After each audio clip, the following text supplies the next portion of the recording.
రాజులు 2వ గ్రంథం 7వ అధ్యాయం 9వ వచనాన్ని చూడాలి. రాజులు 2వ గ్రంథం 7వ అధ్యాయం 9వ వచనం. వారు మనము చేయనది మంచి పని కాదు, నేటి దినము శుభవర్తమానము గల దినం. మనము ఊరుకొన నేల తెల్లవారు వరకు మనం ఇచ్చట ఉండి నేడల ఏదైనా ఒక అపాయం మనకు సంభవించును కనుక మనము వెళ్ళి రాజు ఇంటి వారితో సంగతి తెలియజెప్పదము రండని ఒకరితో ఒకరు చెప్పుకొని చిన్న మాట ప్రార్థించేద్దాం. పూజ్యనీయుడగు తండ్రి, మీ ఘనమైన నామమును బట్టి స్తోత్రం చెల్లిస్తూ ఉన్నాం. మీరు మాకు అనుగ్రహించిన గొప్ప రక్షణను బట్టి స్తోత్రం. ప్రార్థించి కనిపెట్టిన రీతిగా ఈ దినము రేపు జరిగే పరిచర్యలో మీ మెండైన సహాయాన్ని అందించి మీరు నడిపిస్తూ ఉన్నారు. కొంత విశ్రాంతి తర్వాత మరలా కలవడానికి మీరు ఇచ్చిన సహవాసాన్ని బట్టి వందనాలు. పాటల రూపంలో మిమ్మల్ని గానం చేయట్లో మీ కృప చూపించారు. మీ వాక్యాన్ని ధ్యానిస్తూ ఉండగా మాతో మీరు మాట్లాడమని, ఈ అల్పుడును మరుగుపరిచి మీ ఆత్మతో నింపి మీరే మహిమ పొందమని వాక్యమైన యేసు క్రీస్తు ప్రభు నామమున స్తోత్రం చెల్లించి ప్రార్థించి అడిగి వేడుకుంటున్నాము తండ్రి, ఆమేన్. రాజులు 2వ గ్రంథం 7వ అధ్యాయంలో 3వ వచనం నుండి ఉదయం కొన్ని విషయాలు మనం ఆలోచన చేశాం. షోమ్రోనులో వచ్చిన కరువు అది తీవ్రమైనది, క్షామము, దాన్ని బట్టి నష్టము వాటిల్లింది. సిరియా దండు వారు దండెత్తి రావడానికి అవకాశం ఎక్కువగా ఉన్నది. వాటి మధ్య దేవుడు 4 కుష్ఠరోగులను ఏ విధంగా సంరక్షించి పోషించాడో మనం చూస్తూ ఉన్నాం. 4 కుష్ఠరోగులు అని, ఆ 4 ఒకే భావం, ఒకే తాత్పర్యం కలిగిన వారని, వారిలో ఉన్న ఐక్యత, వారిలో ఉన్న ఏక మనస్సు, వారిలో ఉన్నటువంటి వన్నెస్ మనం చూడగలిగాం. 4 ప్రార్థించిన వారని, షడ్రకు, మెషకు, అబేద్నెగోలు, దానియేలు. 4 ప్రవచించిన వారని, ఫిలిప్పు కుమార్తెలను మనం చూడగలిగాం. 4 సువార్తికులు క్రీస్తు ప్రభువును ప్రదర్శించిన వారని, అదే సమయంలో ఇంటికి పైన పిట్టగోడ 4 వైపులా ఉండాలని, సంఘములో 4 ప్రాముఖ్యమని మనం గమనించగలిగాం. 4 అనేది ఒక బలాన్ని, ఒక పటుత్వాన్ని, ఒక స్థిరత్వాన్ని, ఒక నిలకడను సూచిస్తూ ఉన్నది. 4 దిక్కులు, 4 స్తంభాలు. ఈ 4 అనేది 4 కలిసి ఉన్నప్పుడు ఒక మంచి ఉద్దేశం, ఒక మంచి తాత్పర్యంతో ముందుకు సాగాలి తప్ప కానీ విధానంగా మనం వెళ్ళకూడదని ఆలోచన చేశాం. మన పని మనం చేస్తున్నప్పుడు దేవుడు తన కార్యాన్ని జరిగిస్తాడు. మనము దేవుని స్థానంలో ఉండి దేవుడు చేయవలసిన కార్యం మనము జరిగించకూడదు. అది మన అధీనంలో లేదు. కానీ మనం చేయవలసింది ఒకటే, ప్రార్థించినట్లయితే ప్రతి సమస్య కూడా పరిష్కరించబడుతూ ఉన్నది. వీరు ఆశతో వెళ్తున్నారు. విత్తువాడు ఆశతో విత్తవలను అనే దైవగ్రంథంలో మనం చూస్తూ ఉన్నాం. ఆశతో ప్రార్థించాలి, ఆశతో విత్తాలి, ఆశతో ప్రయాసపడాలి. ఈ 4 క్షేమమున్నదని వారు బెదిరి వెనక్కి వెళ్ళిన వారు కాదు. కానీ వారు మనం ఇక్కడ ఊరక కూర్చున్నా ఇక్కడ చచ్చిపోతాం, ఒకవేళ పట్టణములోనికి వెళ్ళినా అక్కడ చనిపోతాం, సిరియన్ల దండుపేటలోనికి వెళ్ళినా అక్కడైనా చనిపోతాం. ఈ 3 స్థలాల్లో చావు ఖాయం. కానీ చచ్చే లోపుగా ఒక పని చేసి చనిపోతాం. చచ్చేది ఎడిదిరి చనిపోతున్నాం. వాళ్ళ తీర్మానం ఎంత బలమైనది! తీర్మానం తీసుకున్న వారు అంత గొప్ప యోధులేమి కాదు. వారు ఎన్నిక లేనివారు, వారు విలువ లేనివారు, వారు గౌరవం లేనివారు. అలాగినట్లయితే ఎన్నిక లేని వారిని, విలువ లేని వారిని, గౌరవం లేని వారిని ప్రభు ఉపయోగిస్తూ వచ్చాడు. దైవగ్రంథంలో ఎక్కడైనా చూడండి, గిద్యోను కుటుంబం ఎన్నికైంది కాదు, గిద్యోను దేవుడు ఉపయోగించాడు. దావీదు ఎన్నికైన వాడు కాదు, దావీదును దేవుడు ఉపయోగించాడు. కొరింథీ పత్రికలో తేటగా చెప్పాడు, మనం బలహీనులం, కానీ బలహీనులను ఉపయోగిస్తున్నాడు, ఎన్నిక లేని వారిని ఉపయోగిస్తున్నాడు. నాకై నేను నిందించుకోకూడదు. నాకై నేను అలా నిందించుకున్నట్లయితే దానివల్ల ఉపయోగం లేదు. వారు కృంగిపోయిన వారు కాదు, వారు ధైర్యంతో కార్యాన్ని చేస్తూ ఉన్నారు.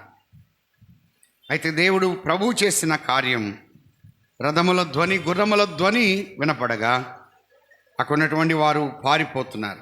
7వ వచనం చదువుదాం. 7:7 లేచి తమ గుడారములైన, గుర్రములైన, గాడిదలైన, దండుపేటలో ఉన్న వాటిలైన ఏమీ తీసుకొనకయే. ఈ సిరియనులు ఎలా వెళ్తున్నారంటే, ఏమీ తీసుకొనకయే తమ ప్రాణములు రక్షించుకొనుట చాలనుకొని సంధ్య చీకటిన ఉన్నది ఉన్నట్లుగా పేట విడిచి పారిపోయారు. వండిన పదార్థాలు అలాగే ఉన్నాయి, గుడారాలు అలాగనే ఉన్నాయి, గుర్రములు అలాగే ఉన్నాయి, గాడిదలు అలాగనే ఉన్నాయి, వారి బట్టలు అలాగే ఉన్నాయి, వారికి ఉన్నటువంటి బంగారం కానీ విలువ కలిగినవన్నీ వెండి కానీ అలాగనే ఉన్నది. వారు ఉన్న పాటున చేతిలో ఏమీ లేకుండానే వాళ్ళు వెళ్ళిపోతున్నారు. దేవుని కార్యాలు ఎంత అద్భుతమైనవి. ఇశ్రాయేలు జనాంగం ఐగుప్తు నుండి వచ్చేటప్పుడు ఐగుప్తులో ఉన్నటువంటి వారి చేతిలో ఉన్న బంగారం కానీ ఇవన్నీ కూడా వాళ్ళే తీసి వీళ్లకు ఇచ్చి పంపించారు. దేవుని కార్యాలు అలా ఉంటాయి. మనం ఆశించకూడదు, ప్రభు ఇస్తాడు. విశ్వాస జీవితంలో విశ్వాసముతో ముందుకు వెళ్ళినట్లయితే దేవుడు తన కార్యాన్ని జరిగిస్తాడు. నేను విశ్వాసం, నాకు పోషినట్ల, నాకు ఎవరు భోజనం పెడతారు, నన్ను ఎవరు పోషిస్తారు, నన్ను ఎవరు ఆదుకుంటారు, నాకెవరు డబ్బులు ఇస్తారు, ఇలాంటివి ఏమీ లేదు. విశ్వాస జీవితంలో సేవకులంగా నీవైనా నేనైనా ఎక్కడ పనిచేసినా, ఏ స్థలములో ఉన్నా పిలిచినవాడు నమ్మదగిన వాడు కాబట్టి ఆయన పోషిస్తాడు. అందుకే యెషయా అన్నాడు, నేను ఆదుకొను నా సేవకుడు. నా సేవకుని ఎవరు ఆదుకుంటారు? నా సేవకుని ఎవరు నేను ఆదుకుంటాను. నేను ఆదుకొని నా సేవకుడు. సేవకుడు ఎవరు సహాయం చేస్తారు? సేవకుడికి ఎవరు ఆతిథ్యం ఇస్తారు? కానీ ఆయన పిలిచినవాడు నమ్మదగినవాడు, పిలిచినవాడు పోషిస్తాడు. అందుకే అన్నాడు, మూతి పెట్టినవాడు ముద్ద పెడతాడని. మూతి పెట్టాడంటే ఏం పెడతాడు? ముద్ద పెడతాడు. అలాగేట్లయితే పోషించేది ఆయన. నమ్మకంగా, విశ్వాసంగా ఆయన మీద ఆధారపడి మనం ముందుకెళ్తే చాలు, మన అవసరాలన్నీ కూడా ఆయన తీరుస్తాడు. మన అక్కర్లన్నీ మన లోటు ఆయనకి తెలుసు, మన ఇబ్బంది ఆయనకి తెలుసు, మన శ్రమ ఆయనకి తెలుసు, మన ఆకలి ఆయనకి తెలుసు. ఈ 4 కుష్ఠరోగుల యొక్క బాధ షమ్రోన్లో ఉన్న వారికి తెలియదు, సిరియల దండుపేటలో ఉన్న వారికి తెలియదు, మిగతా వారికి తెలియదు, కానీ ఆయనకి తెలుసు. He knows everything. అన్నీ తెలిసినవాడు, అన్నీ ఎరిగినవాడు. మనకు ఎప్పుడు ఏది అవసరమో ఆయన అందించేవాడు. ఆయన అంత గొప్ప పోషకుడు అని అన్నాడు. ఆయన పోషించినట్టుగా ఈ లోకంలో ఎవ్వరు పోషించలేరు. ఆయన అంత సమృద్ధినిచ్చి ఆయన పోషిస్తారు. మీరు ఎక్కడైనా చూడండి, 4 సువార్తలో వారు మిగతా శిష్యులందరూ అన్నారు, ఇన్ని వేల మందికి ఈ రొట్టెలు ఏ పాటివి, ఇవి సరిపోవన్నా. ఒక మాట ఉపయోగించారు, వీటి చేత మనం వారిని తృప్తిపరచలేము. కానీ 4 సువార్తల్లో ఈ మాట ఉంటుంది, వారు తిని తృప్తి పొందారు. తిని తృప్తి. తోమా వడ్డించేటప్పుడు అనుకున్నాడు, ఒరివరి ఒక్కొక్కరేమో పిలుస్తున్నారు, ఏమండో రొట్టెలు తీసుకొని అంటున్నాడు. ఎన్నిసార్లు రొట్టెలు వేసినా చేపలు వేసినా కూడా ఎక్కువ తింటున్నారు. ఎందుకు 3 రోజుల నుంచి భోజనాలు లేవు, అన్ని రోజుల నుంచి ఆకలితో ఉన్నారు. వాళ్ళు కడుపు నిండా తింటండి తోమ అనుకుంటాడు, వీళ్ళు ఇంత తింటే మా సంగతి ఏంది అని. అప్పుడు ప్రభు అన్నాడు, తోమ ఈ గంప తీసుకుని ఎత్తు అన్నాడు. ఈ గంప నీది అన్నాడు. పరిచయం చేసిన వాడికి ఎక్కువ తక్కువ? పరిచయం చేసిన వాడు ముందుగానే దాచిపెట్టుకోవాలా, వడ్డించాలా? కొంతమంది దాచిపెట్టుకుని వడ్డిస్తూ ఉంటారు, అది తప్పది. మనం చేస్తూ ఉంటే మన అవసరాలు తీరుస్తాడంతే. మా నాన్న చనిపోతే ఒక మాట చెప్పాడు, బాబు నువ్వు సేవను వెంబడించు, డబ్బు నీ వెనక వస్తుంది అన్నాడు. డబ్బును వెంబడిస్తే సేవ నీ వెనక రాదు. మనము దేవుని పని విషయంలో ముందుకెళ్తే వాళ్ళు ఆశతో వెళ్తున్నారు. వాళ్ళు ఎలాగా తెలియదు, వాళ్ళకి ఎలా పోషిస్తాడో తెలియదు, ఎలాగా ఆయన సహాయం చేస్తాడో తెలియదు. కానీ వారికి ఒకటి ఉంది, ఆశతో వెళ్తున్నాడు. అందుకే విత్తువాడు ఎలా విత్తుతాడు? ఆశతో విత్తాడు. నీవు నేను కూడా అలాగా చేస్తే చాలు. మిగతా కార్యాన్ని మనం చేసే పని తక్కువ, ఆయన చేసేది ఎక్కువ. మనం చేసేది కొంచెమే, ప్రభువు చేసేది ఎక్కువ చేస్తాడు. అలా అయితే వారు ముందుకు వస్తూ ఉండగా దేవుడు ఆ కార్యాన్ని జరిగించాడు. 8వ వచనం, కాబట్టి ఆ కుష్ఠరోగులు దండుపేట వెలుపటి భాగమునకు వచ్చి ఒక గుడారము జొచ్చి, వెలుపటి భాగమున ఒక గుడారము లోపలికి వెళ్ళారు. భోజన పానం చేశారు. వారు ఎలా ఉన్నారు? ఆకలితో ఉన్నారు. వారు భోజనము పానం చేశారు. పదార్థాలు ఎలా ఉన్నాయి? వేడివేడిగా ఉన్నాయి. దేవుని బిడ్డలను దేవుడు ఎలా పోషిస్తాడంటే వేడివేడి పదార్థాలతో పోషిస్తాడు. సద్దివాడితో కాదు, పాడైన వాడితో కాదు. ఎప్పుడైనా గమనించండి, దేవుని బిడ్డలు అనానుకూల పరిస్థితుల్లోనే ఎక్కువగా పోషించబడ్డారు. ఇక్కడ సేవకులు చాలామంది ఉన్నాం. ఇప్పుడు ఎక్కువ పోషించబడ్డామా, కరోనాలో ఎక్కువ పోషించబడ్డామా? మనకు తెలుసు అది. రాత్రి విజయానందం అని వస్తాడు, అడగండి. కరోనాలో నెలకు కట్టాల్సింది అంత వచ్చేదన్నాను అన్నాడు. నిజమే, అంత ఎక్కువగా పోషిస్తాడు. ఏలియాను అనుకూలత ఉన్నప్పుడు కాదు, అనుకూలత లేదు, ఆ వాగు దగ్గర నువ్వు దాగి ఉన్నాను అన్నాడు అంతే. భోజనం కోసం ఏమీ అడగల. అయ్యా నేను దాగి ఉండమన్నావు, భోజనం ఎట్లా అని అడగల. దాగి ఉన్నాడు అంతే. ఉదయము ఏమొస్తుంది? రొట్టె మాంసం. సాయంకాలము రొట్టె మాంసం. అసలు దేని ద్వారా పోషిస్తున్నాడు? అసలు కాకి ఏదండి ఇష్టం? మాంసం అంటే ఇష్టం. ఈ ముక్కు దగ్గరే ఉందిగా, నోట్లో వేసుకోవడానికి వీల్లేదు దానికి. దేవుడు అంత చక్కగా పోషిస్తాడు. అంటే దేవుడు ఎలా పోషిస్తాడు? పిసనారు వాళ్ళని ఉపయోగిస్తాడు. కొన్నిసార్లు కొంతమంది గట్టిగా పట్టుకుంటారు చూసినా, వాళ్ళను ఉపయోగిస్తాడు. మీరు ఎప్పుడైనా చూడండి, వాళ్ళ ద్వారా దేవుడు పోషిస్తాడు. గొప్ప ధనికుల ద్వారా కాదు. ఏలియా, నువ్వు సారెపోతూ ఆ ఊరికెళ్ళు, విధవరాలు ఇంట, ధనికులు ఇంట కాదు, గొప్పవారింట కాదు. ఎలా పోషించబడుతున్నారో దేవుని యొక్క బిడ్డలు, వారి అవసరాలు తీర్చబడుతున్నాయి, వారి ఆకలి తీర్చబడుతుంది, వారి దప్పిక తీర్చబడుతుంది, వారి కొరతలు తీర్చబడతాయి, పిల్లల యొక్క అవసరాలు అన్నీ తీర్చబడతాయి. కానీ విశ్వాసిగా ఎప్పుడు డిసప్పాయింట్ అవ్వనక్కర్లేదు, సేవకులంగా ఎప్పుడు కృంగిపోనక్కర్లేదు. కొన్నిసార్లు గమనించండి, 2 జీతాలు వచ్చేవారికి ఇంకా సరిపోవట్లేదు అంటున్నారు. ఇది 2 జీతాలు వచ్చినా సరిపోవట్లేదు. సేవకుడుకున్నది కొంచెమే కానీ ఉన్నవాడితో తృప్తి పడుతూ ముందుకు సాగుతున్నారు. కానీ కొరతలన్నీ తెలుసు. 2 జీతాలు వచ్చినా అప్పులు అయ్యే వాళ్ళు ఎక్కువ మంది ఉన్నారు. ఎంత విచారకరమైన సంగతి. దేవుడు వేడి వాటి చేత అనుకూలతలో తినే భోజనము ద్వారా దేవుడు పోషించేవాడు. వారు భోజన పానాలు తీసుకున్నారు. తర్వాత అచ్చడ వెండి తీసుకున్నారు, బంగారం తీసుకున్నారు, బట్టలు ఎత్తుకున్నారు, దాచిపెట్టారు. మరొక గుడారంలోనికి వెళ్ళారు. అచ్చడ నుండి సొమ్ము ఎత్తుకొని పోయి దాచిపెట్టారు. ఇక్కడ ఒక మాట గమనించండి. అలా దాచిపెట్టి భద్రపరచగా వారిలో మరలా ఇంకొక వ్యక్తి అన్నాడు, ఏమండి, ఈ భోజనాలు మనకేనా? ఈ వెండి మనకేనా? ఈ బంగారం మనకేనా? ఈ బట్టలు మనకేనా? ఆకలితో అలమటిస్తున్న షమ్రోన్లో ఉన్నటువంటి వారి సంగతి ఏంటి? వీరి సంగతి పట్టించుకొని వారి పట్ల వీరికున్న ఒక కన్సర్న్, ఒక బాధ్యత చూడండి.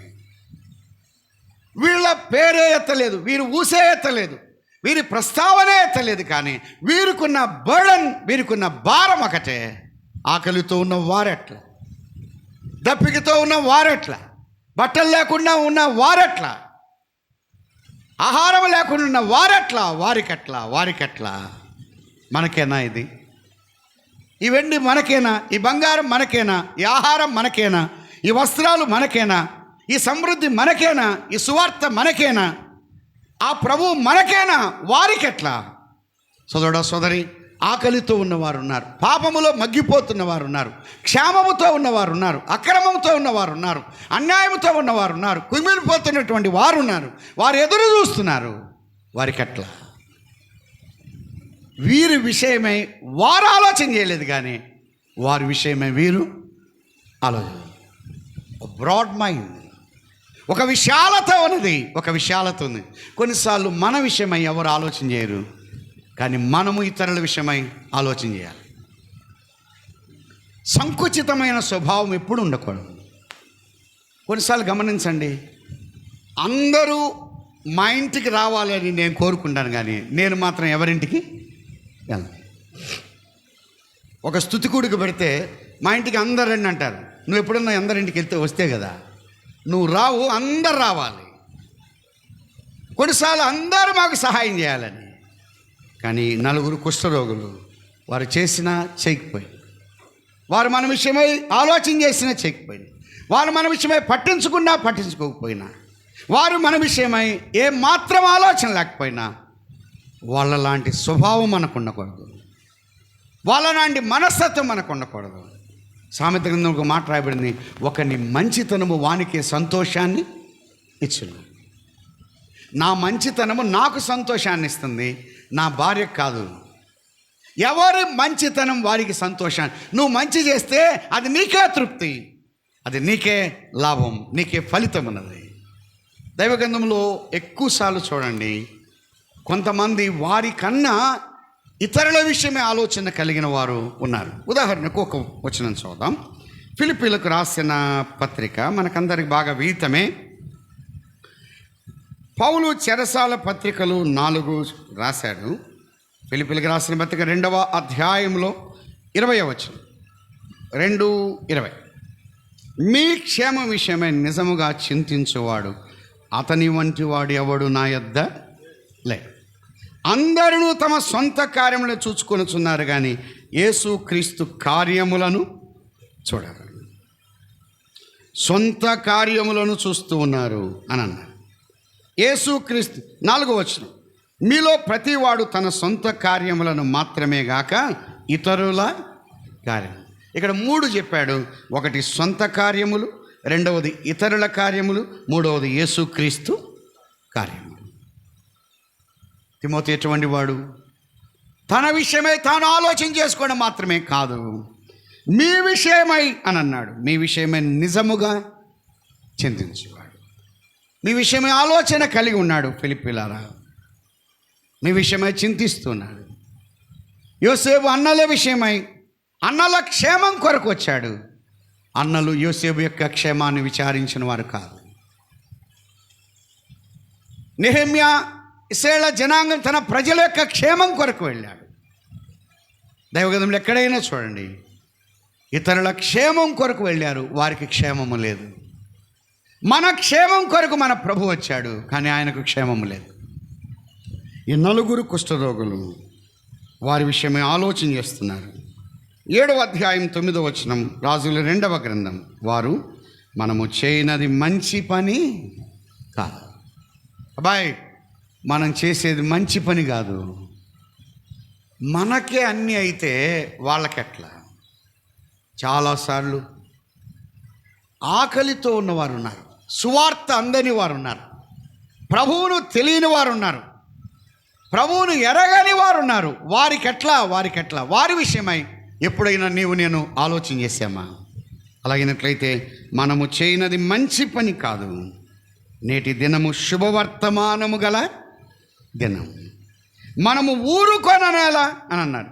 మీరు గమనించండి, వాళ్ళు గుమ్మమ్మ దగ్గర ఉన్న ఊరుకునేవారు కాదు, షొమ్రోన్లోకి వచ్చి ఇక్కడ, లేకపోతే సిరియన్ల దండుపేటలోకి వచ్చి ఇక్కడ ఉన్నా కూడా ఊరుకునేవారు కాదు. కొంతమంది పని చేసేవారు ఎక్కడ కూడా ఊరుకోరు. మీరు ఎప్పుడైనా గమనించారా? పని చేసేవాడికి పని కనపడిద్ది, పని చేసేవాడికి పని. మీరు ఎప్పుడైనా గమనించండి, గ్లాస్ ఆడ పడి ఉంటుంది, కొంతమంది కనబడిద్ది, కొంతమంది కనబడదు. ఎవరు కనబడిద్ది? పని చేసేవాడికి కనపడదు. పని చేయని వాడు అట్టే తొక్కుని పోతూ ఉంటాడు. అందుకే పొలంలో ఉన్నవానికి పొలం సంగతి తెలుసు, పొలంలో లేనివాడికి పొలం సంగతి ఏం తెలుసు?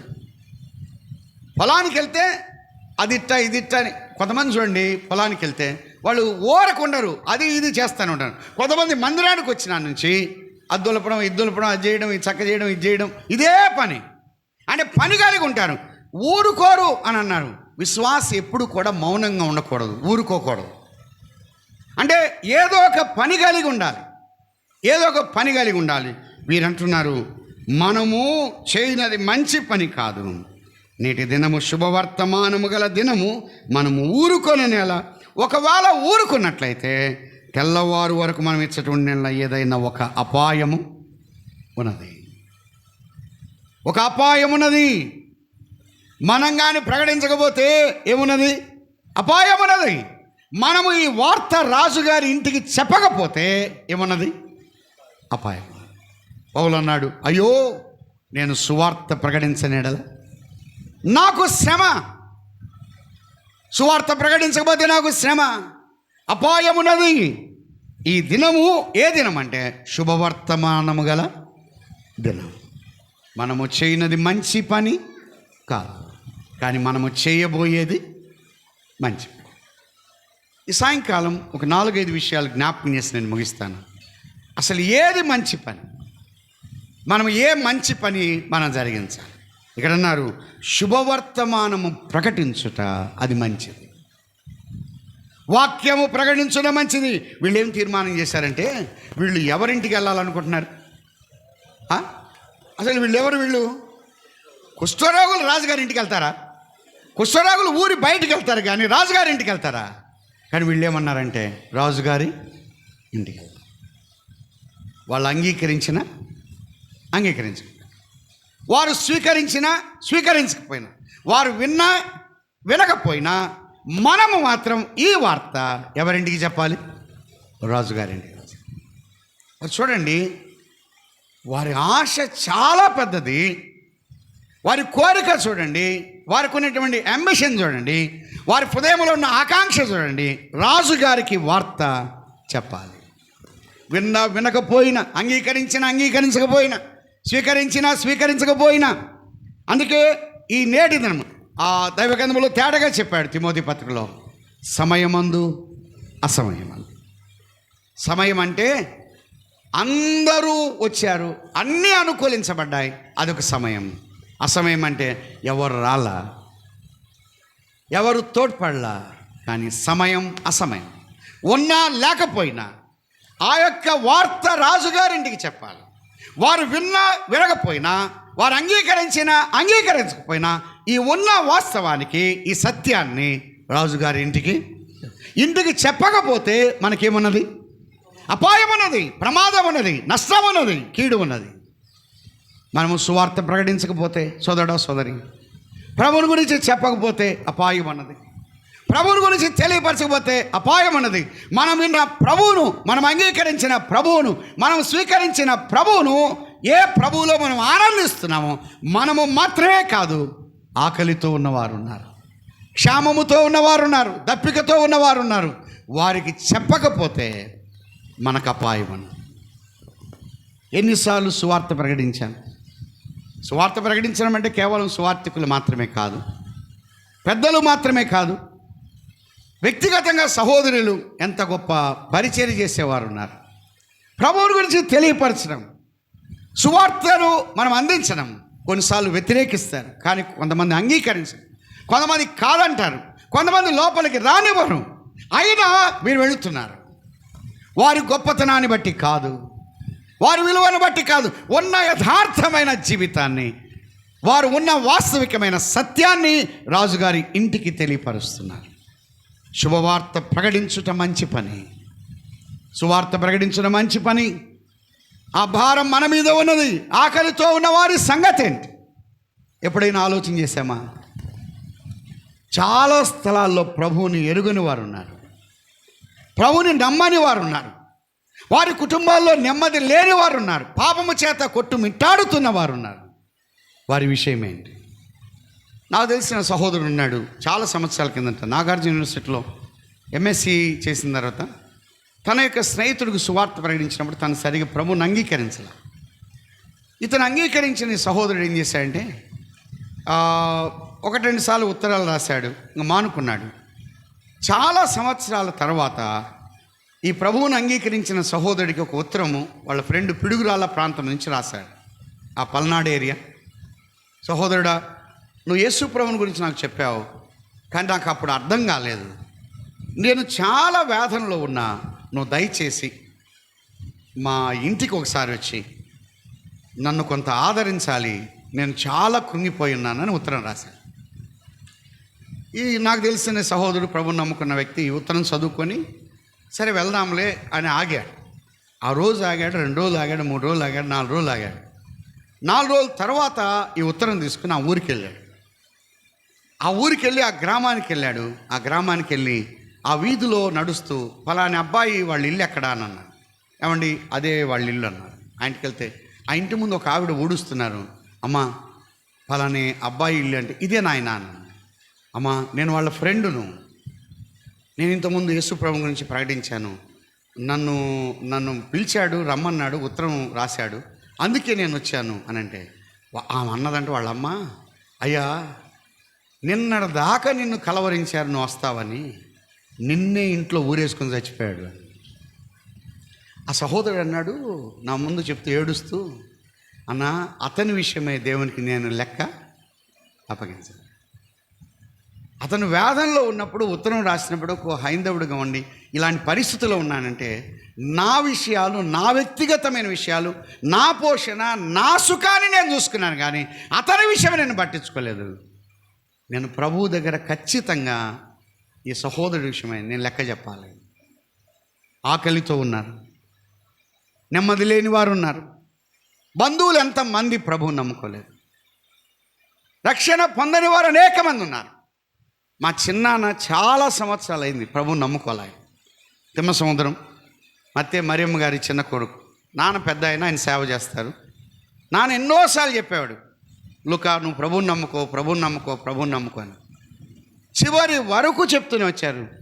ఒకానొక దినమున ప్రభువు నానమ్మ ఉన్నప్పుడు నమ్ముకోలేదు, కానీ ఆమె వెళ్ళిపోయిన తర్వాత ప్రభువుని నమ్ముకున్నాడు. ఒకరోజు ఇంకోళ్ళు మీటింగ్ జరుగుతుంటే బైబిల్ తీసుకొచ్చాడు. అబ్బాయి, నేను ప్రభువుని నమ్ముకున్నాను రా అని. చాలా సంతోషం వేసింది. ఆ ఒక్కరి కొరకైతే ఎంతోమంది ఏడ్చారు. అందరూ నమ్ముకున్నారు. 5గురిలో ఈయన మాత్రం ఒక్కడే ప్రభువుని నమ్ముకోలేదు. కొన్నిసార్లు మన బంధువులు ప్రభువుని నమ్ముకోలేదు, మన రక్త సంబంధికులు ప్రభువుని నమ్ముకోలేదు.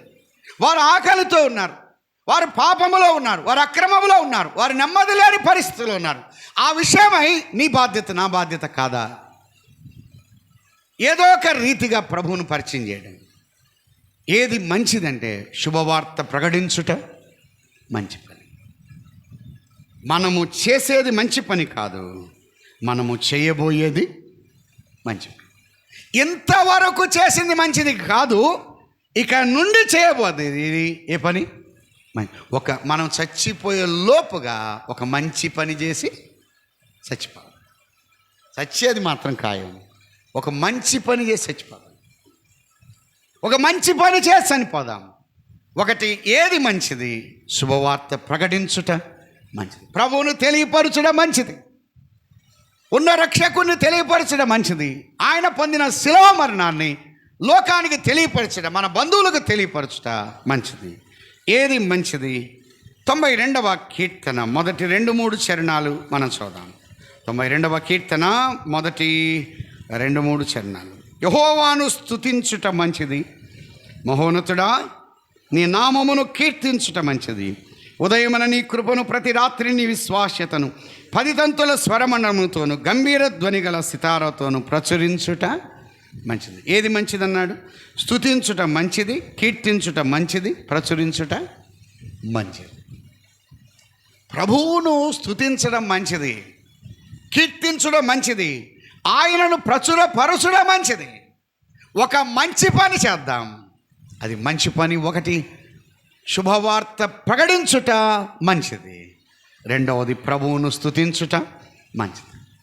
ఏ సమయంలో అయినా, అందుకే 10 తంతుల స్వరమను ఎక్కడైనా ఉపయోగించిన 10 తంతులు 10,000 అంటారు. 10,000 10 తంతులు అంటే అదే హై నెంబర్ అని కాదు. ఇశ్రాయేల్ జనాంగంలో అది 10,000 అంటే అది టాపెస్ట్ అని అర్థం. అంతే. ఒక్క నిమిషంలో నేను వస్తానంటే ఒక నిమిషం అని కాదు, అంటే టాపెస్ట్ నెంబర్. అందువల్ల 10,000 10 తంతులు అని మాటికి వేయిస్తారు. అంటే ఏ వాయిద్యమైనా అది విలువైనదో ఆ విలువైన వాటి ద్వారా విలువైన ప్రభువును కనపరచడం, ప్రభువును స్తుతించుట, ప్రభువును తక్కువగా చూడడం కాదు. ఏది మంచిదంటే ప్రభువును స్తుతించడం, కీర్తించడం, ప్రచురించడం మంచిది. ఇంకా ఏది మంచిది? ఒక మంచి పని మనం చేద్దాం. తిమోతికి రాసిన మొదటి పత్రిక 2వ అధ్యాయం 3వ వచనం. అపోస్తలుడైన పౌలు తిమోతికి రాసిన మొదటి పత్రిక 2:3 ఏమన్నాడు? ఇది మంచిది అన్నాడు. ఏది మంచిది? 2:1 మనము సంపూర్ణ భక్తియు మాన్యత, అంటే గౌరవంగా ఒక రెస్పెక్టబుల్గా జీవించాలంటే నెమ్మదిగా సుఖంగా బ్రతుకు నిమిత్తం అన్నిటికంటే ముఖ్యంగా మనుషులందరి కొరకును, రాజుల కొరకును, అధికారులందరి కొరకు విజ్ఞాపనలు, ప్రార్థనలు, యాచనలు, కృతజ్ఞతాస్తుతులు చేయవాలని హెచ్చరిక. ఇది మంచిది అన్నాడు. ప్రార్థన చేయడం మంచిది. ఎవరి కోసం అన్నాడు? మొట్టమొదటి ఎవరన్నారు? అన్నిటికంటే ముఖ్యంగా మనుషులు అన్నాడు.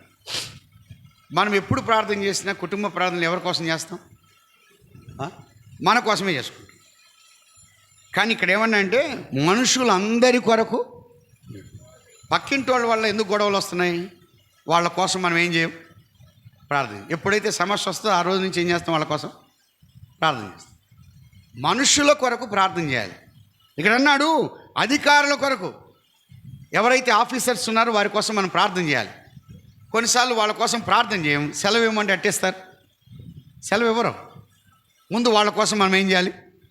ప్రార్థన చేయాలి. అధికారుల కొరకు ప్రార్థన చేయాలి, ప్రధానమంత్రి కొరకు ప్రార్థన చేయాలి, ముఖ్యమంత్రి కొరకు ప్రార్థన చేయాలి. అయ్యా రోడ్లు వేయాలంటే ఊరకనే వేస్తారా? మనం ఏం చేయాలి? వాళ్ళ కోసం ప్రార్థన చేయాలి. ట్యాపులు బిగించాలంటే ఊరకనే ఇస్తారా? ఇళ్ల స్థలాలు ఇవ్వాలంటే ఊరకనే ఇస్తారా? వాళ్ళ కోసం మనం ఏం చేయాలి? ప్రార్థన చేయాలి. మనం వాళ్ళ కోసం ప్రార్థన చేస్తుంటే మన అవసరాలు దేవుడు ఏం చేస్తాడు? తీరుస్తాడు. మనం చేయాల్సింది వాళ్ళ కోసం మనం ప్రార్థన చేయాలి. కాబట్టి ముఖ్యమైనది ఏంటంటే ప్రార్థన చేయటం మంచిది, ప్రార్థన చేయడం మంచిది. సమయములో అసమయములో ఎక్కడైనా ఒక విశ్వాసి ప్రార్థించాలి. ఒకటి శుభవార్త ప్రకటించారు వారు, అది మంచిది అని అన్నాడు. స్తుతించడం మంచిది అనే మాట చూస్తున్నాం. ప్రార్థించుట మంచిది. ఒక మంచి పని చేసి చచ్చిపోదాం. ఒక ప్రార్థన చేసి, ఏమండి ఆ సహోదరి ప్రార్థనాపరురాలు, ఆ సహోదరుడు ప్రార్థనాపరుడు, ఆ కుటుంబము వారు ప్రార్థన ఉన్నది, ఈ మంచి పని చాలదా? వారిలో ఉన్న ప్రార్థనా బలం, ప్రార్థనా శక్తి అదంతా విలువైనది. కాబట్టి ఈ యొక్క మంచి పని మనం చేయాలి. ఒక మంచి పని మనం జరిగించడం అదెంత ఉత్తమమైనది. అంత మాత్రమే కాదు, నెహెమ్యా గ్రంథం ఒక వచనాన్ని మనం చూద్దాం. నెహెమ్యా గ్రంథం 2వ అధ్యాయం. నెహెమ్యా గ్రంథం 2వ అధ్యాయం 18వ వచనం. 2:10. ఇదియుగాక నాకు సహాయము చేయు దేవుని కరుణా హస్తమును గుర్చి రాజు నాకు సెలవిచ్చిన మాటలన్నీ నేను వారితో చెప్పి తిని, అందుకు వారు మనము కట్టుటకు పూనుకొందుము రండని చెప్పి ఈ మంచి కార్యము చేయుటకై బలము తెచ్చి. అది ఏది మంచిదన్నాడు? కట్టుట మంచిది. నేను కట్టుటకే కానీ పడగొట్టుటకు కాదన్నాడు. మనము ఏ మంచి పని చేయాలి? కట్టేవారమా పడగొట్టేవారమా? అందుకే అన్నాడు మనము కట్టుటకు పూనుకొందము రండి అని చెప్పి ఈ మంచి కార్యము చేయుటకై బలము తెచ్చుకున్నాడు. మంచి కార్యము చేయుట కొరకు మేము ఏం తెచ్చుకోవాలి? బలం తెచ్చుకోవాలి. ఈ 4 కుష్ఠరోగులకు మంచి పని చేయడానికి బలం తెచ్చుకున్నారు. కానీ కట్టుట మంచి పని, పడగొట్టుట కాదు. కుటుంబాలు దెబ్బతీయడం కాదు, సంఘాలకు నష్టం కీడు కలిగించడం కాదు. నాన్న బేస్తవారిపేటలో ఉంటే కర్ణాటక నుండి సహోదరుడు వచ్చాడు. అంకులు సుండిపేట దగ్గర పెళ్లి చేయడానికి వచ్చానన్నాడు. పెళ్లి చేసి వెళ్ళాడు. 2 సంవత్సరాల తర్వాత మళ్ళీ వచ్చాడు. ఏమయ్యా మళ్ళీ వచ్చావనంటే, అంకులో పెళ్లి చేసిన వాళ్ళు వాళ్ళిద్దరి మధ్య మనస్పర్ధలు వచ్చాయి, విడాకులు ఇవ్వడానికి సంతకం పెట్టడానికి వచ్చానన్నాడు. నాన్నన్నాడు సిగ్గు లేదు నీకు అన్నాడు. ఒక సేవకుడు అయ్యుండి కట్టేది నువ్వే పడగొట్టేది నువ్వే. కట్టేదానికి సంతకాలు పెట్టింది నువ్వే, వాళ్ళు కూడిపోవడానికి దెబ్బతినడానికి సంతకాలు పెట్టింది నువ్వే.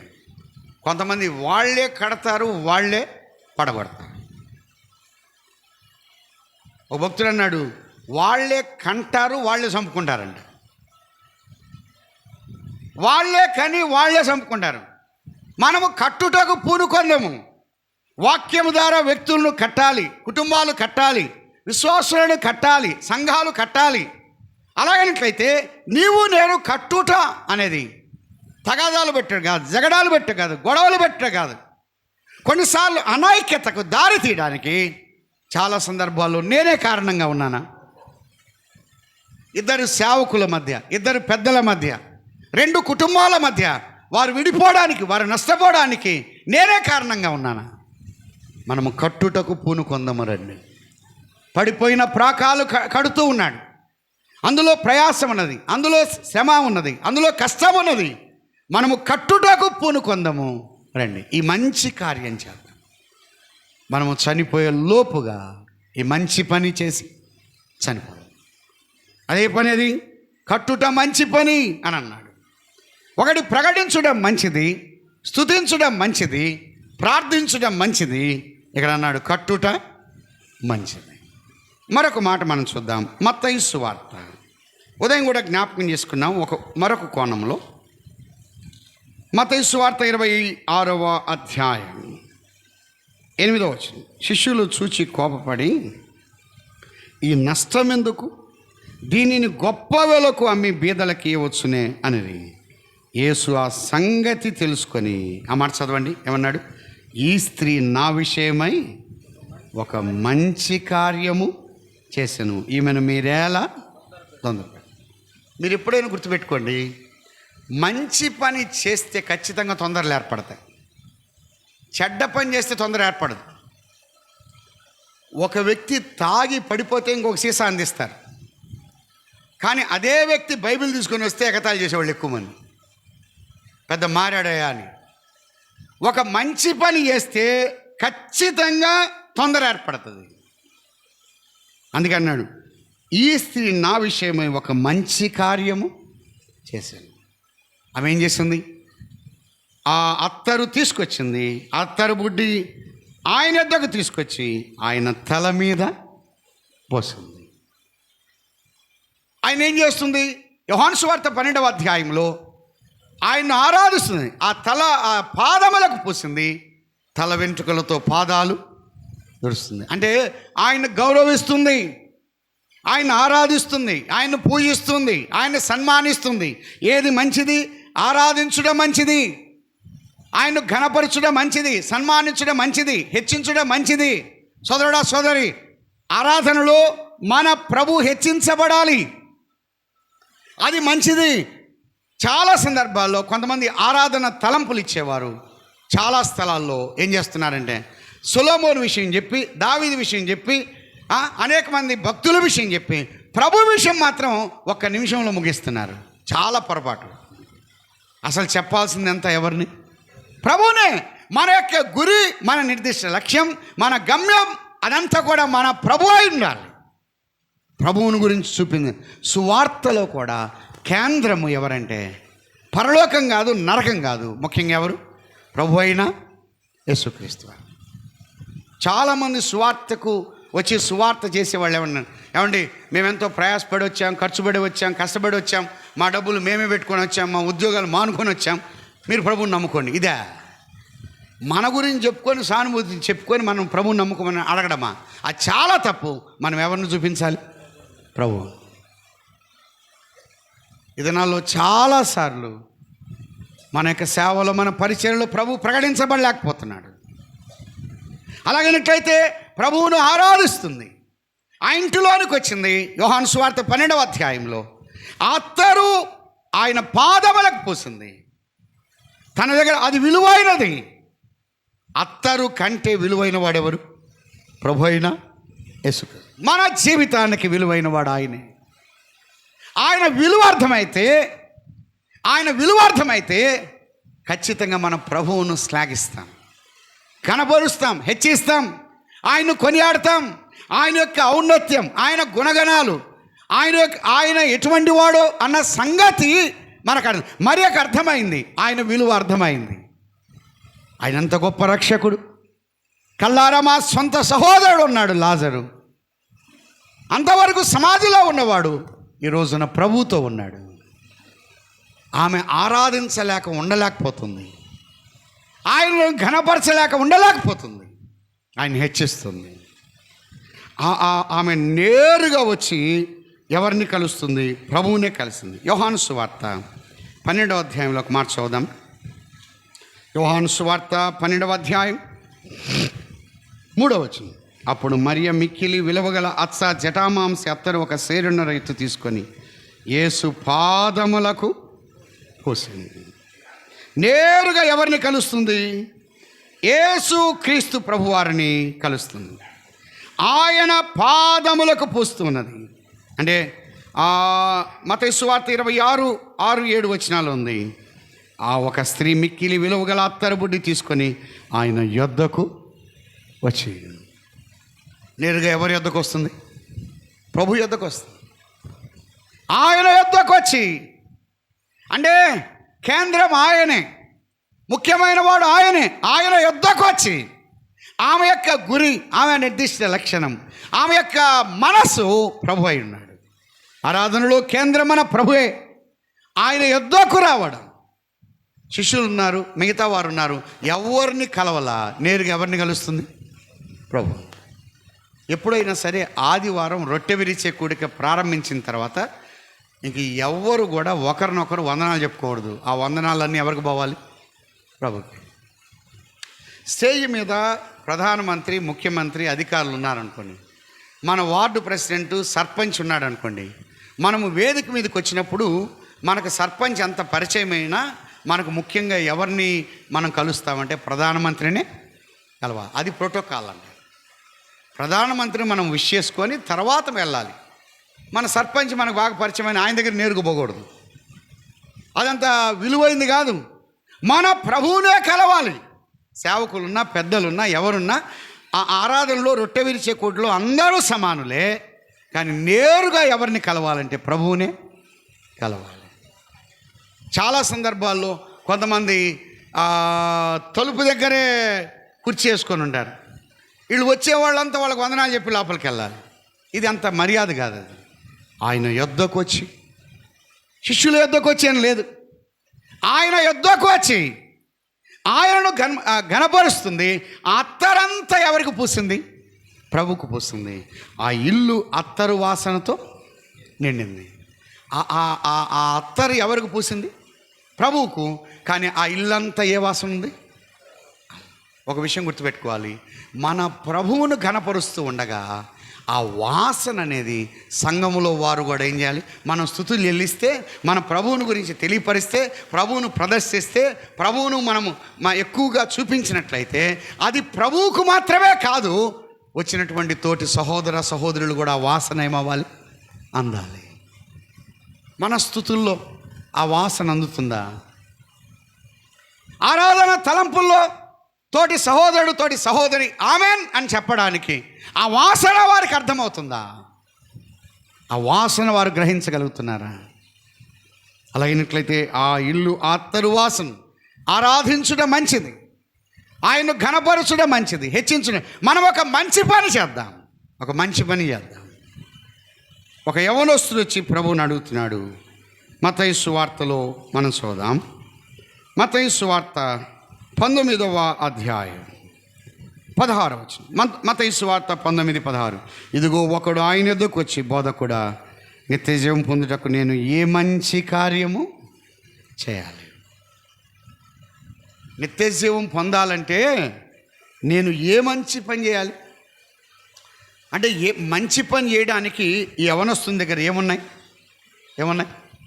డబ్బులు ఉన్నాయి, ధనం ఉన్నది. ప్రభు అన్నాడు, నువ్వు ఆజ్ఞలు అనుసరించాలంటే అవన్నీ కూడా అనుసరించునే ఉన్నాను అని అన్నాడు. ప్రభు అన్నాడు, ఇక నీవు పరిపూర్ణ కోరినడలా 21వ వచనం, పోయి నీ ఆస్తి నమ్మి బీదలకు. అసలు ఈ యవనస్తుడు ఆస్తితోనే మంచి పని చేయాలనుకున్నాడు. అసలు ప్రభు ఏమన్నాడు?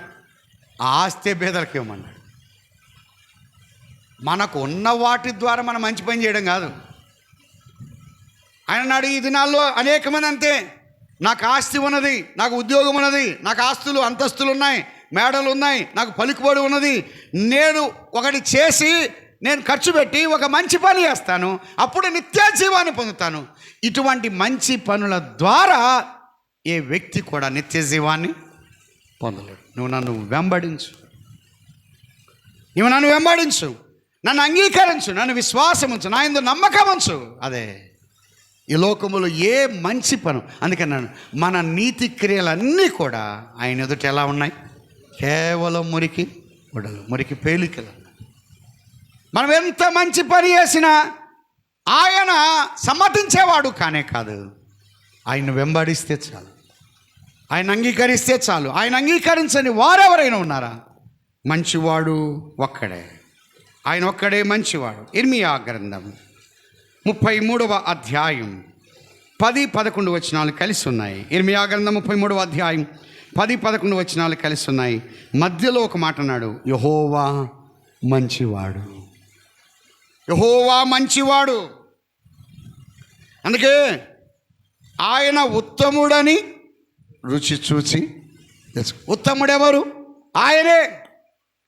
ప్రభు అన్నాడు మరియ విషయమై, ఈమె ఉత్తమమైన దాన్ని ఏర్పరచుకున్నది, ఇది ఈమె యొద్ద నుండి తీసివేయబడు. ఉత్తమమైన వాడెవరు? ప్రభువే ఉత్తమైన వాడు. ఆయన కృప ఉత్తమైనది, ఆయన నామం ఉత్తమైనది. మంచివాడు ఒక్కడే, మంచివాడు ఒక్కడే, నీతిమంతుడు ఒక్కడే. అమ్మాయ్య, ఈ లోకములో ఏ మంచివాడు లేడు. మంచివాడు అంటే ఇంకా అంతకన్నా చెడ్డవాడు మరొకడు ఉండడు అని అన్నాడు. మంచివాడు ఒక్కడే. మంచివాడంటే పాపము లేనివాడే మంచివాడు, అక్రమము లేనివాడు మంచివాడు, అన్యాయము లేనివాడు మంచివాడు, ఏ రకమైన దోషము లేనివాడు మంచివాడు. ఆయన ఒక్కడే మంచివాడు. యేసుక్రీస్తు ప్రభువారు మంచి చేయడానికి ఈ లోకానికి వచ్చాడు. అపోస్తల కార్యమన్నాడు, ఆయన మేలు చేస్తూ సంచరించాడు, ఆయన మంచి పని జరిగిస్తూ వచ్చాడు. మంచి చేసిన ప్రభువుకు కీడెదురైంది. నీ కొరకు నా కొరకు మంచి చేశాడు. వారు ఎంత దూషించినా ఆయన మంచే చేశాడు. మనల్ని రక్షించుట కొరకై ఆయన మంచితనాన్ని ప్రదర్శించాడు, మంచితనాన్ని చూపించాడు. ఆయన మంచిని పెంచాడు, మంచిని ప్రదర్శించాడు, తనలో ఉన్న మంచితనం ఆయన చూపించాడు. అందుకే నిర్గమాకాండంలో ఒక మాట ఉంది. నిర్గమాకాండం మోషే అడుగుతూ ఉన్నాడు. నిర్గమాకాండం 33వ అధ్యాయం 17వ వచనం. నిర్గమాకాండం 33వ అధ్యాయం 17వ వచనం. కాగా యెహోవా నీవు చెప్పిన మాట చొప్పున చేసేదను, నీ మీద నాకు కటాక్షము కలిగినది, నీ పేరును బట్టి నిన్ను ఎరుగుదనని మోషేతో చెప్పగా అతడు, మోషే దయచేసి నీ మహిమను నాకు చెప్పు. ఆ తర్వాత ఏమన్నాడు? 19వ వచనం. ఆయన నా మంచితనమంతా నీ ఎదుట, మోషే నా మంచితనమంతా నీ ఎదుట నేను చూపిస్తాను. నా మంచితనం నువ్వు చూస్తావు అరణ్యములో. ఆయన మంచి మోషే చూశాడు. ఆయన మంచితనం అంటే కరుణ, ఆయన మంచితనం, కనికరం, ఆయన మంచితనం. ఇశ్రాయేలులకు రోజు మన్నానిచ్చాడు, అది దేవుని యొక్క మంచితనం. ఏమండి, ఒకరోజు దూడ తయారు చేసుకున్నారు. దూడ తయారు చేసుకోగానే వాళ్ళు పూజించారు. ఉదయం కాగానే ఏం పడింది? మన్నా పడింది. అది ఆయన మంచితనం. అసలు నువ్వు దేవుడు కాదు అని అన్నారు, కానీ ఉదయం కాగానే ఆయన మన్నా కురిపించాడు. అది ఆయన మంచితనం. ఎడారిలో నీళ్లు ఏరులై పారాను, ఆయన మంచితనాన్ని చూపించాడు. వారు వ్యతిరేకంగా తిరిగినా, ఆయన విమర్శించినా, ఆయన కాదన్నా, ఆయన దూషించినా, అసలు నువ్వు దేవుడు కాదు అని చెప్పినా, ఆయన మీద ఆయాసపడినా, మోషే నా మంచితనం నీ ఎదుట నేను ప్రదర్శిస్తా, నా మంచితనం నువ్వు చూస్తావు. అరణ్యములో మోషే దేవుని మంచితనాన్ని చూచాడు. ఎడారిలో దేవుని యొక్క మంచితనాన్ని ఎప్పటికప్పుడు దేవుని యొక్క మంచితనాన్ని ఇశ్రాయేళ్ల మీద కల్లారా చూస్తూ వచ్చాడు. ఎంతగా క్షమించాడు. ఆయన మంచితనం కాదా? ఏమండి, అసలు కాళ్ళకున్న చెప్పులు ఏం కాలేదన్నాడు, అవి తెగిపోల. ఎన్ని సంవత్సరాలు? ఏ కంపెనీ? Bata popular. నెల్లూరులో అపాచీ ఉంది. ఓ బ్రదర్ అన్నాడు, ఏమన్నావు, 2 సంవత్సరాలు నా చెప్పులు అట్టే ఉన్నాయన్నాడు. ఏది? బండి మీద తిరుగుతూ. ఇశ్రాయేలు జనాంగం 40 సంవత్సరాలు నడిచారు. బట్టలు పాతగిలిప్పాల. దేవుడు మంచితనాన్ని చూపించాడు. దేవుడు వాళ్ళకు పూర్యాళ్ళని ఇచ్చాడు. వాళ్ళ ఆయాసంతో కష్టంతో మాకేం కావాలన్నారు? ఇప్పుడు మాంసం కావాలన్నాడు. మిశ్రిత జనం వారి మధ్య ఉన్నది. మాంసం కావాలంటే వాళ్ళు ఆ రోజంతా అంట, ఆ రాత్రి అంతా, ఆ పగలంతా, ఆ మరునాడంతా ఇదే దొరువు అంటారు చూసారా మన ప్రకాశం జిల్లాలో. అవి తెచ్చుకోవడం, తీసుకోవడం, దాచిపెట్టుకోవడం, తినడం. ఎట్లా తిన్నారంటే పళ్ళ సందులో ఇరుక్కున్నంత వరకు తిన్నారట. పళ్ళ సందులో ఇరుక్కున్నా అంటే టూత్ పిక్స్ అప్పటి నుంచే ఉన్నాయి పొలాలు. ఇప్పుడు మన టేబుల్ మీద పెట్టారు చూసారా, అవి ఇప్పటి నుంచే ఉన్నాయి పొలాలు. అంతగా తిన్నారు. నాసికారంధ్రాల్లో వాసన వచ్చేంత వరకు తిన్నారట. అసలు ఏళ్ళు పెడితే పూరేళ్ళు తాగుతున్నాయి. అంత పీకల దాకా తిన్నారు. తిన్నంత తిని ఆరబెట్టుకున్నారు, ఎండబెట్టుకోవడం అప్పటి నుంచే ఉంది, ఇప్పటి నుంచి కాదు. ఏదైనా చూడండి బైబిల్లో అప్పటి నుంచే ఉన్నాయి. అంత తిని ఇష్టం వచ్చినట్టుగా మాట్లాడినా ప్రభు క్షమిస్తూ వచ్చాడు. మోషే నా మంచితనం నీ ఎదుట ప్రదర్శిస్తాడు. యేసుక్రీస్తు ప్రభు వారు మంచితనాన్ని చూపించారు. వారు ఉమ్మివేతలు వేశారు, మంచితనాన్ని చూపించారు. పిడిగుద్దులు గుద్దారు, మంచితనాన్ని ప్రదర్శించారు. ఆయన వెంట్రుకలు పీకారు, మంచితనాన్ని చూపించారు. వస్త్రాలు తీసివేసి వేరు వస్త్రాలు తొలగించారు. కొరడా దెబ్బలు ఆయన వీపు మీద పడ్డాయి. ఆయన మంచితనాన్ని ఆయన నోట కపటము లేదు. ఆయన నోట కపటము లేదు సోదరుడా. యెరూషలేము వీధిలో ఎడవబడ్డాడు, ఆయన మంచితనం ప్రదర్శించబడింది. 2 చేతుల్లో 2 పాదాల్లో పొడవైన మేకులు దిగ్గొట్టారు, ఆయన మంచితనాన్ని చూపించాడు. ఒక గుంటతో సిలోమాను గుంటలో దించగా ఎముకలు స్థానం తప్పాయి. ఆయనలో మంచితనాన్ని చూసి ఒక దొంగ ప్రభు యొక్క మంచితనాన్ని చూసి ఒకడు అన్నాడు, ఈయనలో ఏ దోషము లేదు, ఈయనలో ఏ దోషము లేదు. యేసుని రాజ్యముతో వచ్చినప్పుడు నన్ను జ్ఞాపకము, నా బాల్యదిన పాపాలు జ్ఞాపకం చేసుకో. కల్వరి శిలువలో తన మంచితనాన్ని ప్రదర్శించాడు. రక్తము కారుతున్నా, అవమానం ఉన్నా, హేళన ఉన్నా, అపహాస్యం ఉన్నా, ఎగతాళి ఉన్నా ఆయన మంచితనాన్ని ఆయన ప్రదర్శించాడు. ఈ విధంగా మంచితనాన్ని ప్రదర్శించిన వారు ఒక్క యేసుక్రీస్తు ప్రభువారు తప్ప సర్వభూ ప్రపంచంలో ఎవ్వరూ లేరు ప్రియులారా. ఆయన ఒక్కడే మంచితనాన్ని చూపించాడు. మంచి పెంచినవాడు, మంచి చూపించినవాడు, మంచిని ప్రదర్శించినవాడు. మంచి అంటే చెడు లేనిదే మంచిది. ఆయనలో పాపము లేదు. ఇంకా చెడ్డ జీవితం ఎంతకాలం? ప్రభువా నేను పాపిని అంటే చాలు, ఆయన క్షమిస్తాడు. ఆయన ఎదుగు వస్తే చాలు, ఎంత ఘోర పాపినైనా ఆయన తన అమూల్య రక్తధారణ చేత కడిగి పవిత్రపరుస్తాడు. ఈ సాయంకాలం ఆయన అంగీకరిస్తే చాలు. దైవ గ్రంథంలో అన్నాడు, యెహోవా మంచివాడు. ప్రార్థన చేద్దాం.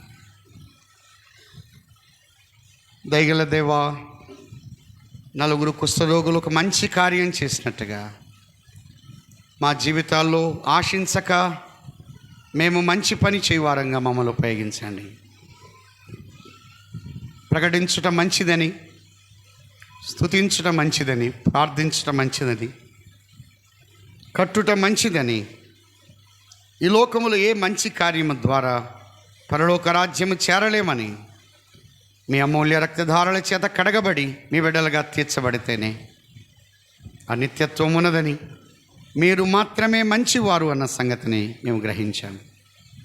అయ్యా, మీ మంచితనాన్ని చాలాసార్లు మేము మర్చిపోతున్నాం.